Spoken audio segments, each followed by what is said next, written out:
Hello and welcome back to Quartzlight. Quartzlight, if you don't know, is a car brochure YouTube channel looking at car brochures from around the world. Today is the turn of the forgotten Renault, the Renault 15 and Renault 17.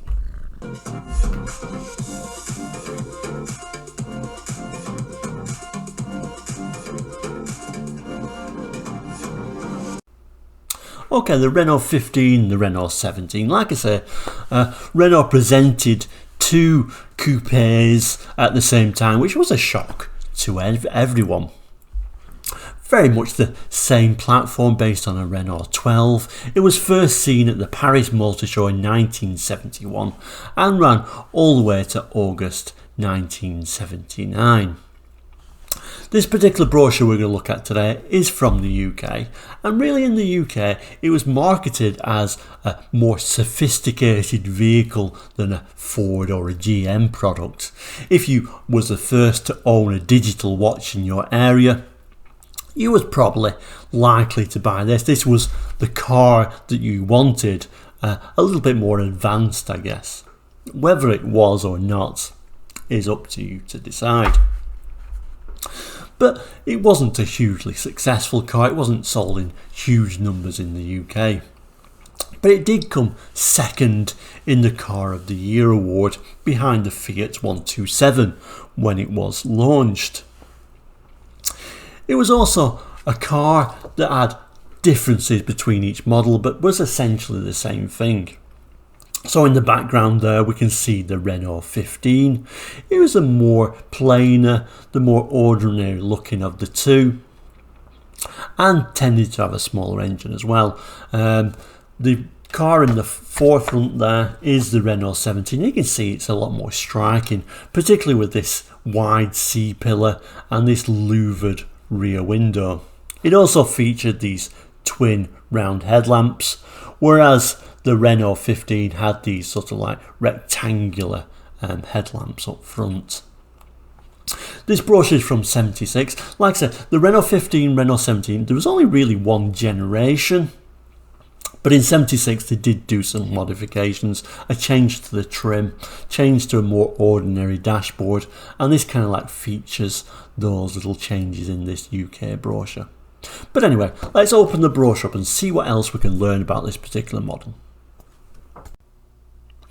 And there we go, into the first page, and we're looking at the more ordinary, in quotations, 15 GTL. It doesn't really look ordinary though. It is still a very striking design with these big front headlamps and quite a sort of striking aerodynamic design. I do like this design. Let me know in the comments what you think, but I do particularly like this design. I personally, maybe a little controversially, I think this is a much nicer looking vehicle than the Ford Capri. The rear of this model, this is the 15 GTL, so it's a higher spec model. It's showing this sort of like a spoiler on the back, which would have been for the GTL model.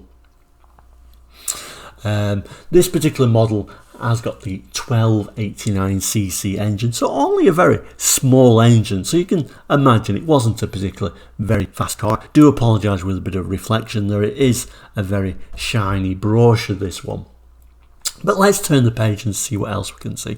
Oh, and by the way, these front chrome bumpers that we can see here, I'm thinking this was probably the first production vehicle to have these sort of like curved bumpers. Maybe I'm wrong, I'm not sure. These where they sweep around, and you can see them at the back of the curve around this big sort of like C-shaped bumper. I don't know if there was one before this, but that's what I was thinking when I was looking at this. But anyway, let's turn the page and see what else we can see. So here we go, looking at the inside. We're still looking at the Renault 15 here, and we'll see later on the Renault 17 has got much nicer seats. Now this is when Renault's 15, 17 did bring out a sort of like, it's not a new generation, but an update. One of the things they changed was this dashboard. It's a way more controversial, I was going to say. It's a way more conventional dashboard than what it was particularly launched. I think that's a little bit sad. It's also a different steering wheel. I think they kind of like lost a little bit of the flair when they changed this conventional dashboard. It's still very nice. Why not let's just have a look at the old dashboard and see what you think. So it's not a huge pitch, but nevertheless, this is what the dashboard used to look like. This fabulous sporty looking steering wheel and these like pods. It's one of my favourite dashboards actually, with these little pods showing the the speedo and the revs, etc. I think it's a much more stylish, a lot more dramatic dashboard on the earlier ones. But nevertheless, they changed to the more conventional design in '76. So here we go. Now we're looking at the Renault 17.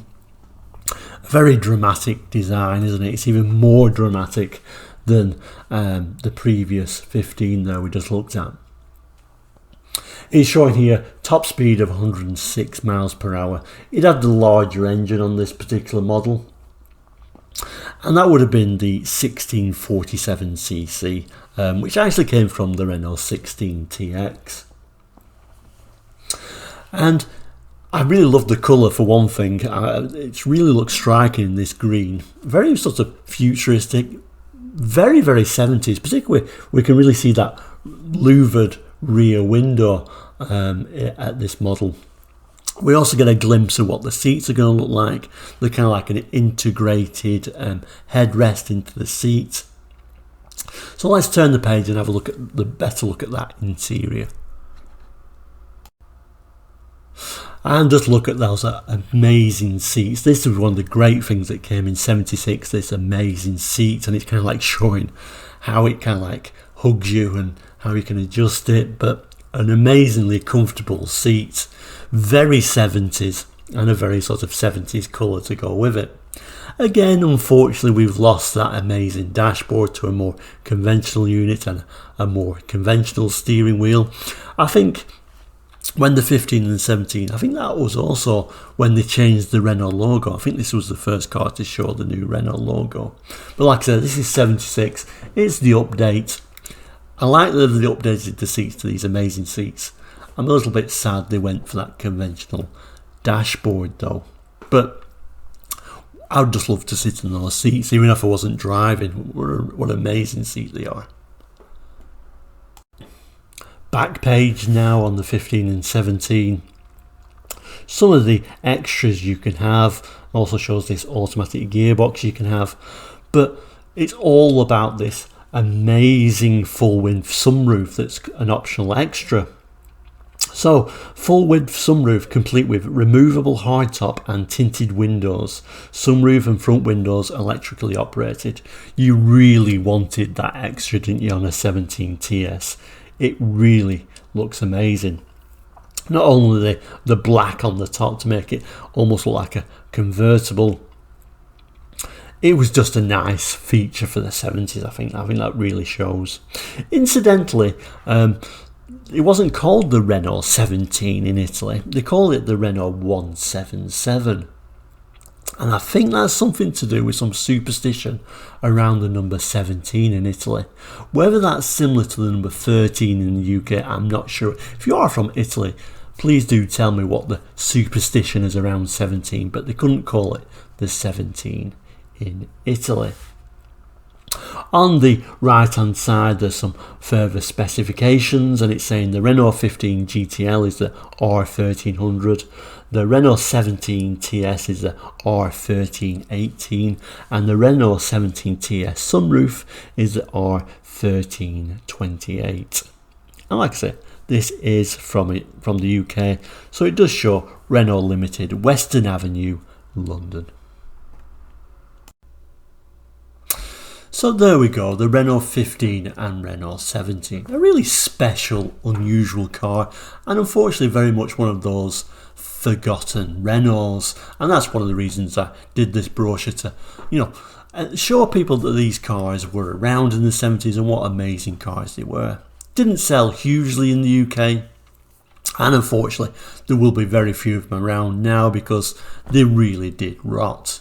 And I can't really blame Renault for the rust problems in the 70s, because it wasn't unique to Renault. Every company, if they was using steel, had huge rust problems in the 70s. Unfortunately, with cars like the Renault 15, Renault 17, they weren't preserved like Ford Capris. I mean, Ford Capris used to rot just as bad in the 70s, and Escorts, but they sold in huge numbers, so some of them ended up with enthusiasts and were really looked after or restored. Different with the Renaults, they weren't really seen by enthusiasts at the time. They weren't sold in huge numbers, so most of them were sadly lost. If you do have any sort of memories of the Renault 15 or indeed the 17, please jot it down in the comments. That's always interesting to see. But that's it for today. So please do like, subscribe and comment. It's all free and it really helps the channel. But we'll say goodbye for now and take care. Goodbye.